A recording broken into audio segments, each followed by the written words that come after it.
Part 1, The Spark of Retribution. The Grand Assembly of the Concord did not weep for long. Grief, when filtered through 40 sovereign star nations and trillions of wounded egos, calcified into a blinding, hysterical thirst for war. In the sunken amphitheaters of the core worlds, the pacifist factions were silenced under the gavel of the Supreme Admiralty.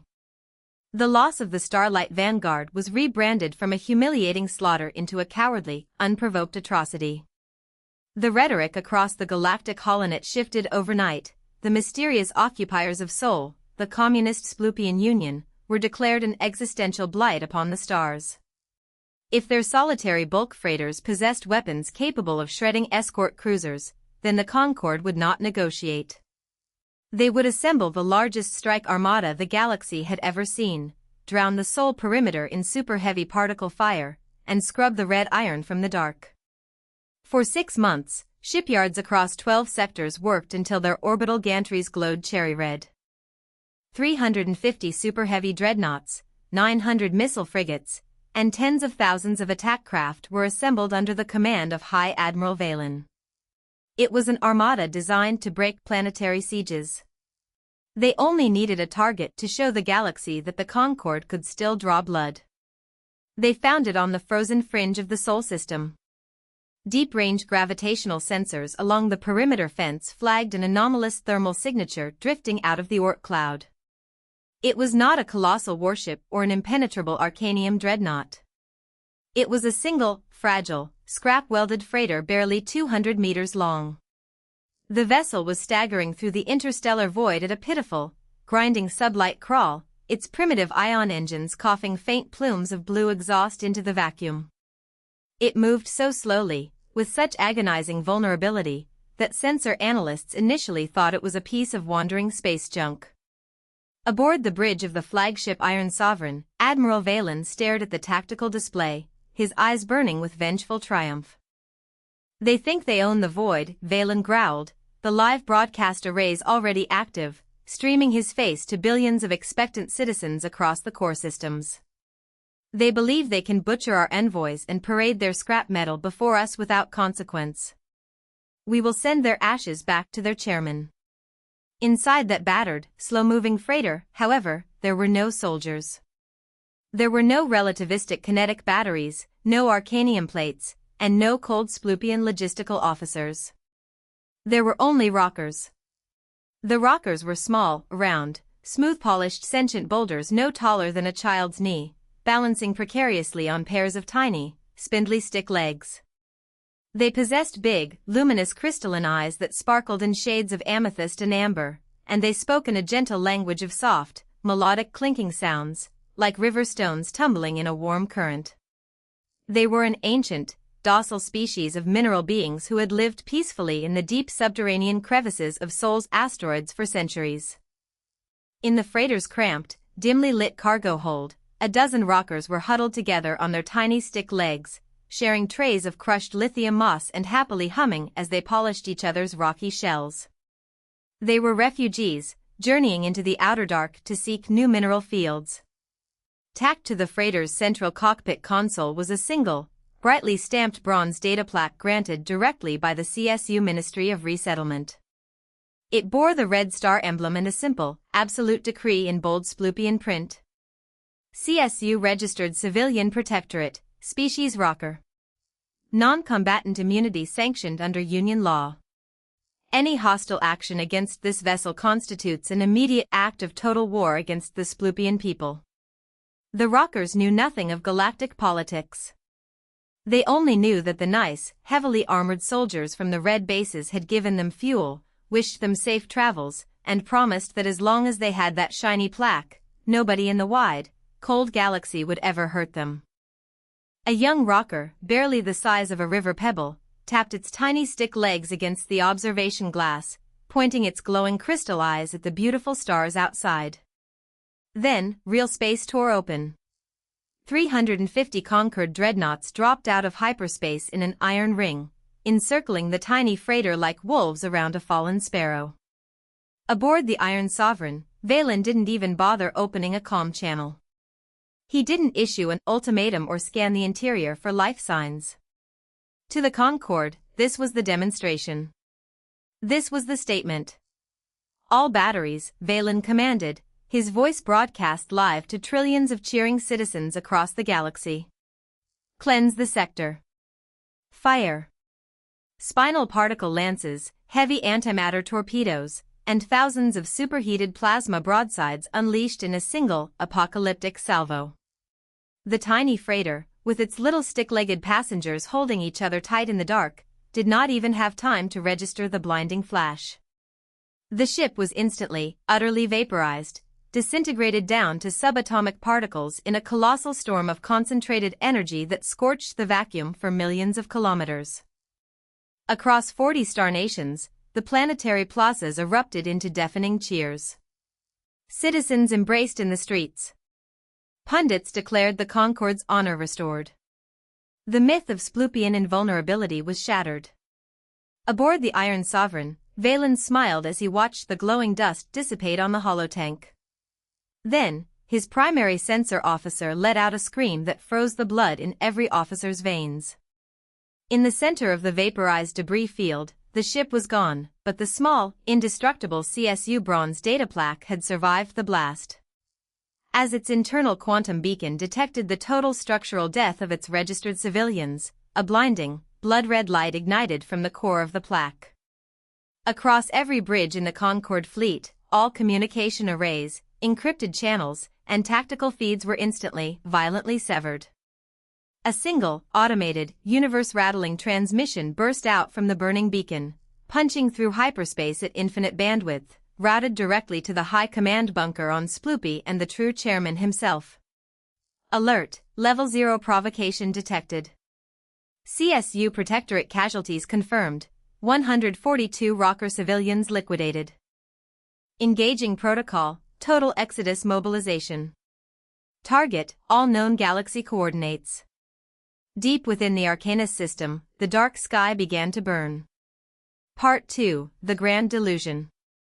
For 72 hours, the Galactic Concorde drowned in pure, unadulterated ecstasy. The footage of the vaporized freighter was replayed across every public monitor, private visor, and orbital skyscreen in 3,000 star systems.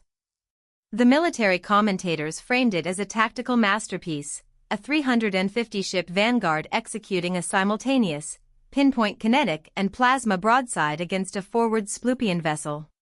The humiliating memory of the Starlight Vanguard was swept under a tidal wave of triumphant propaganda. In the great planetary plazas of the core worlds, holographic fireworks exploded in brilliant cascades of emerald and gold.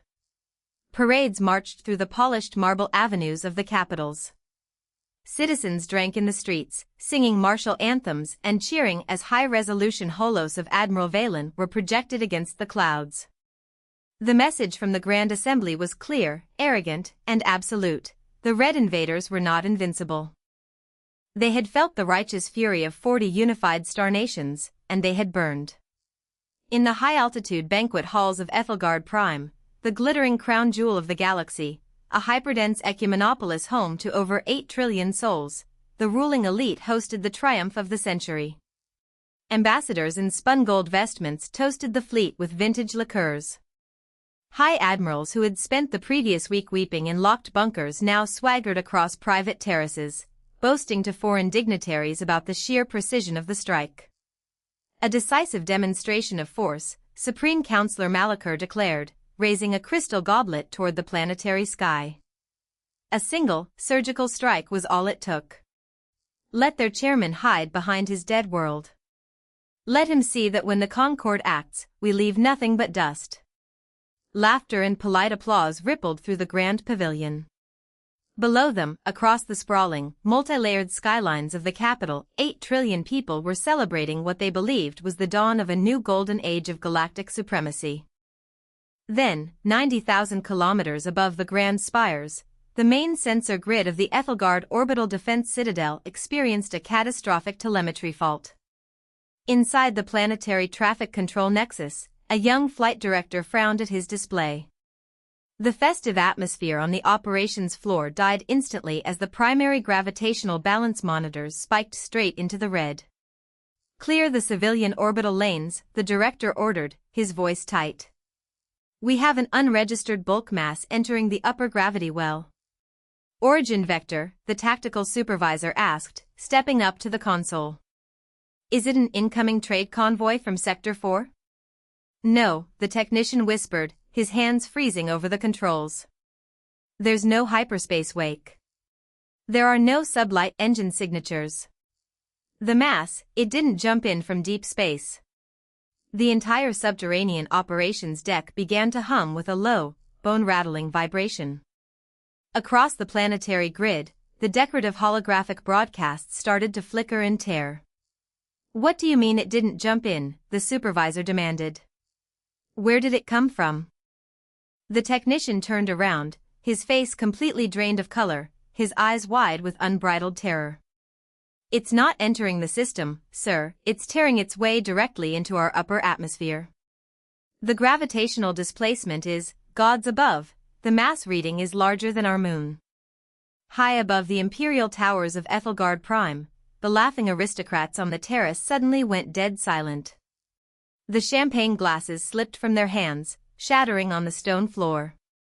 Across an entire hemisphere, the celebratory fireworks and decorative city lights were blotted out in an instant. The sky did not just grow dark, it turned the color of bruised iron. A colossal, bleeding red spatial rift, millions of kilometers wide, cracked open directly across the planetary horizon, casting a harsh, crimson glare over 8 trillion upturned, terrified faces. Part 3: The Price of a Pebble. The sky did not merely fall, it was erased. When the spatial rift tore across the upper atmosphere of Ethelgard Prime, the gravitational displacement alone flattened orbital satellites and shattered the upper reaches of the world-spanning spires. Descending through the burning ionosphere was not a fleet. It was a single, monolithic horror, the Canuck-Arca. Cast from pure, light-swallowing Arcanium and spanning thousands of kilometers in diameter, the dwarf planet-sized dread citadel hung in low orbit like an artificial moon of cold, unyielding iron. Its sheer gravitational mass dragged the ocean tides upward and caused tectonic plates across entire continents to groan under catastrophic shear stress.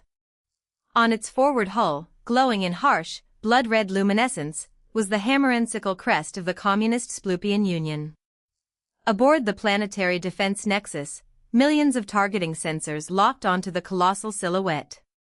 Automated planetary defense batteries, thousands of heavy particle lances and multi-gigaton plasma cannons, unleashed their full fury in a desperate, frantic barrage.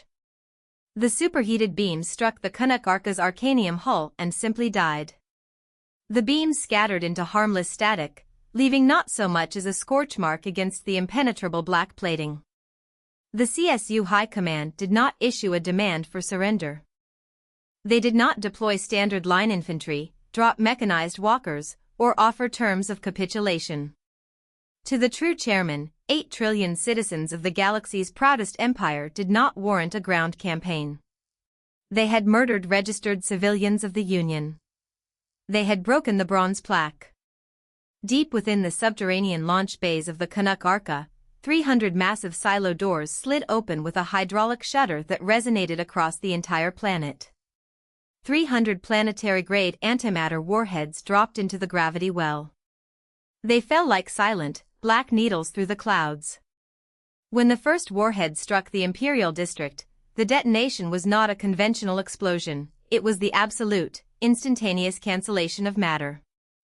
A sphere of blinding, purple-white annihilation expanded outward at relativistic speed, turning kilometer-high glass spires, orbital elevator tethers, and millions of fleeing citizens into superheated subatomic vapor. Then came the other 299. Across the entire Ecumenopolis, the continent-sized detonations overlapped in a seamless wall of pure antimatter fire. Trillions of tons of reinforced titanium, pearl alloy palaces, and planetary infrastructure were liquidated down to the planetary mantle. The proudest city world in galactic history was transformed into a churning, bubbling sea of jade-green molten glass and radioactive slag within a matter of minutes. Yet the retribution was not finished. From the ventral underbelly of the Canuck-Arca, 3 colossal magnetic containment gates disengaged, dropping straight through the nuclear fire